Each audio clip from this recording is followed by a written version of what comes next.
Sun Tzu says, "Those skilled in war bring the enemy to the field of battle. They are not brought by him." Pennsylvania, 1863. The Civil War is a bloody stalemate.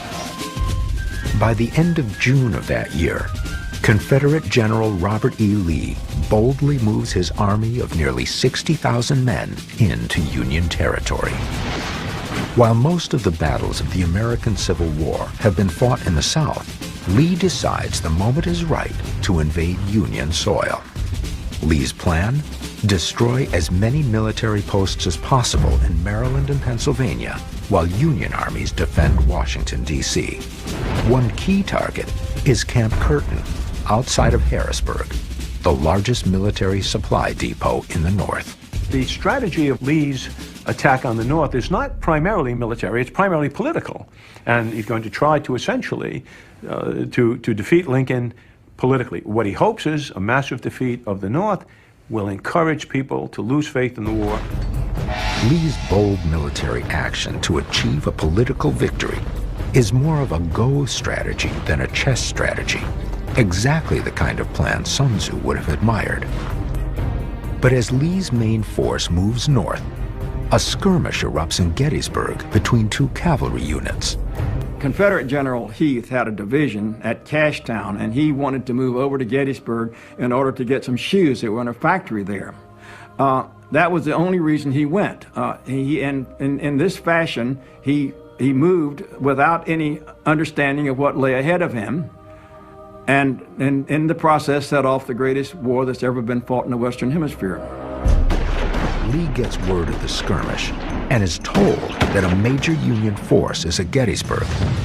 Instead of sending a cavalry reconnaissance force to confirm the report, Lee orders his entire army to mobilize. It's a colossal mistake. Lee decides to abandon the original plan. He gives up what we call strategic aim, and he makes the mistake of allowing operational developments to drive strategy. Lee orders all his forces to converge at Cashtown, a small village 7 miles from Gettysburg. Sun Tzu would not like his choice, as Cashtown has not been fully scouted. Had Robert E. Lee read Sun Tzu, he would have known better than to proceed on what you think is happening and try to spend the resources to find out what really is happening. Sun Tzu says, "Move only when you see an advantage and there is something to gain. Only fight if a position is critical." Some 60,000 Confederate troops begin to pour in from nearby Cashtown and Carlisle. 3,000 Union soldiers take position on McPherson Ridge.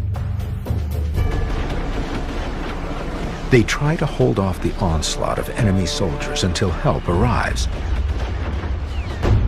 But reinforcements are miles away toward Washington, D.C. So the Union soldiers withdraw southeast onto Cemetery Ridge, a range of hills that forms the shape of a fishhook. Cemetery Ridge provides an extremely strong defensive advantage. The terrain is so obvious in favor of the defense that my guess is almost any second lieutenant from West Point would have chosen that ground given the opportunity to do it. When Union General Hancock arrives, he declares it the best natural position he's ever seen. Lee immediately sees the danger of the Union's position. But because Union troops are still straggling in, he believes they are vulnerable. Lee then gives an order to Confederate General Ewell that many believe isn't really an order at all. And Lee says to him, "Attack when you think it's practicable." Didn't order him to attack. Ewell, new on the battlefield, doesn't know what the hell's going on, and decides not to attack. Ewell decided that it was not practical because his troops were tired and they were exhausted, and he wanted a rest. While some criticize Ewell for not following orders, Sun Tzu's own words place the blame on Lee. If we look all the way back to this famous interview between King Helu of Wu and Sun Tzu, in that incident with the palace concubines, the importance of clarity in orders. Sun Tzu says at that point, if the orders are unclear, it is the fault of the general. At Gettysburg, we see Lee issuing very unclear and very ambiguous orders to his subordinates. Union reinforcements soon arrive and strengthen their position. Lee now faces an uphill battle. Sun Tzu says, when the enemy occupies high ground, do not confront him. If he attacks downhill, do not oppose him. As night falls on the first day of the Battle of Gettysburg, Lee confers with another Confederate general, James Longstreet, a man who grasps the situation from Sun Tzu's perspective. Longstreet wants Lee to abandon the idea of attacking the Union high ground. Instead, he wants to march south around Cemetery Ridge, then east right toward Washington, D.C. And this will force the Union Army to come off Cemetery Ridge and attack us where we are. And if they attack us, we will win. This would have been precisely what Sun Tzu would have recommended. But Lee says no. He points to Cemetery Ridge and says, "The enemy is there, and I am going to attack him there." Lee has completely given up his go strategy and reverts back to chess. Longstreet is stunned. He sees the Union Army dug in on the hills and knows that they should not be attacked. Sun Tzu would have advised against it. He would have said, assess the situation, adjust your forces, find another way to attack the enemy. But Lee doesn't listen. The second day of Gettysburg is hell on earth.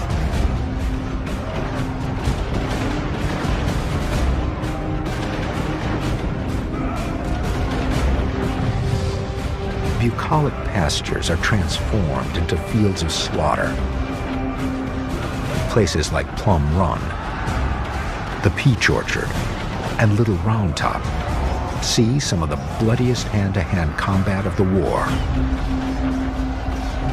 What's terrible about hand-to-hand combat is the memories. You know, for a lot of war, you can pull the trigger and maybe you see somebody drop. Maybe. Most often you don't. But this is up close and personal. This is bayonets, knives, rifle butts, pistol shots in the head, in the face, and you see it. And it takes a piece out of you. And that's why you have psychiatric casualties. God knows how many members of both sides remember that battle, you know, every night for the rest of their lives. And it's just gory beyond belief. On top of Little Round Top is Union Colonel Joshua Chamberlain and the 20th Maine Regiment. They have survived 3 Confederate charges and are nearly out of ammunition. And here comes the 4th attack. And Chamberlain orders fixed bayonets. Everybody fires the last 2 rounds they got, stands up, and in a great moment in history, stands on the wall with a saber and gives the command, which rings through the years of American infantry history. Follow me, boys. Bayonets forward. And down they go. Union troops howl down the hill. Shocked at the charge, the Confederate soldiers retreat.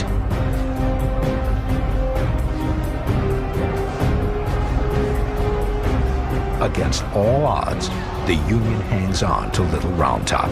Sun Tzu's principle of never attacking an enemy on high ground holds true. But this does not seem to deter Lee, for he's going to ignore Sun Tzu yet again and order his men to attack uphill one more time.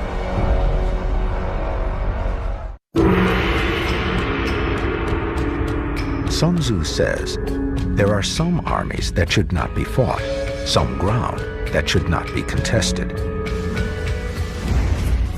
The sun rises on the 3rd day of the Battle of Gettysburg. Despite the thousands of dead bodies strewn across the fields, Confederate General Robert E. Lee is about to order his troops to attack the high ground yet again. One of the things you never want to do in war, never throw good money after bad. Follow the advice of Sun Tzu. Use an attack to exploit a victory. Never use an attack to rescue a defeat. And Longstreet gets it. General Longstreet once again suggests to Lee that they should move around Cemetery Ridge and threaten Washington, D.C.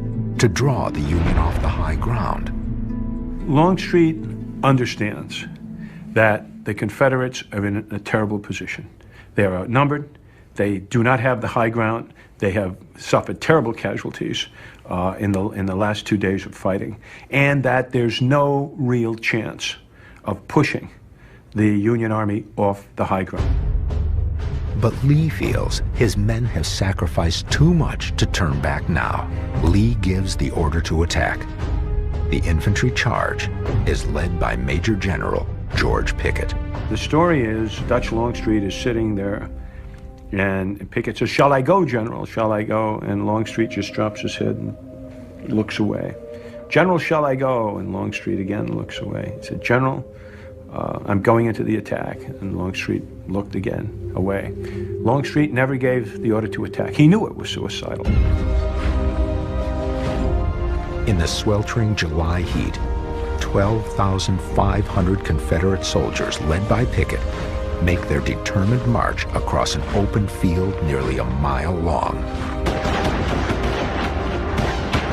As they advance in close ranks, thousands are cut down by Union artillery and rifle fire. There was nowhere they could hide. There was almost no range between the Union forces and the Confederate forces, and the Union forces were simply able to stand behind these reinforced positions and fire on the Confederates. And so the Confederates had no way of defending themselves. To Pickett's men's bravery, they continued all the way up. And there's one whole unit from South Carolina that marched straight into the Rhode Island artillery guns. It was destroyed by canister shot. The whole unit died instantaneously.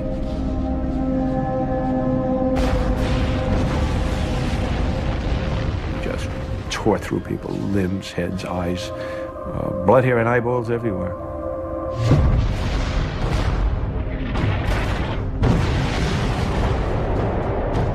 Of the more than 12,000 Confederate soldiers who made the charge, only 5,000 survive.